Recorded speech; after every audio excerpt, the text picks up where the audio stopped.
You see, the first political leaders who became our presidents and prime ministers in Africa after the independence of African nations from the shackles of colonialism are the ones responsible for the problem we are facing today in Africa.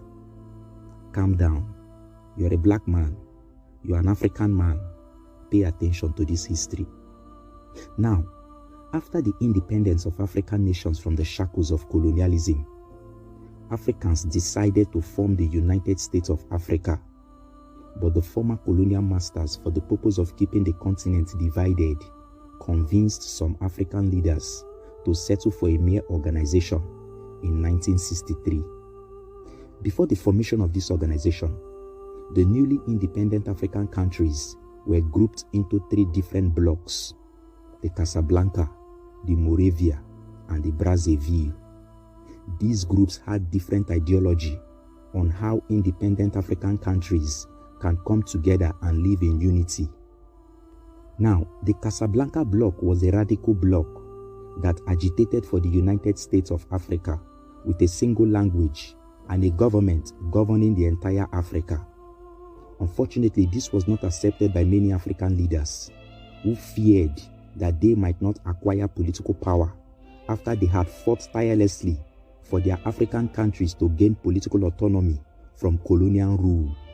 They kicked against the idea and settled for the formation of the Organization of African Unity, that is OAU, which is today called African Union, which is AU. This was exactly what the former colonial masters wanted. The colonial masters lobbied the newly independent African leaders to settle for OAU and not to a one government in Africa. This decision was one of the factors that has kept Africans completely disunited, especially at the international level today. You see, the likes of late Kwame Nkrumah of Ghana and late Gaddafi of Libya have bitterly buttressed the benefit in Ethiopia of having a united Africa under one political umbrella. But the newly independent African leaders were so convinced to embrace statehood and rule as presidents in their African countries.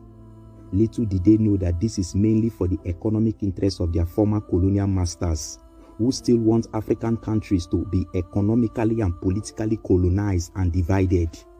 The fact is, if African nations are under one African government with a single and generally accepted lingua franca, like Swahili, the resources of Africa will be utilized for the political and economic development of the continent. The failure to form a united Africa has led to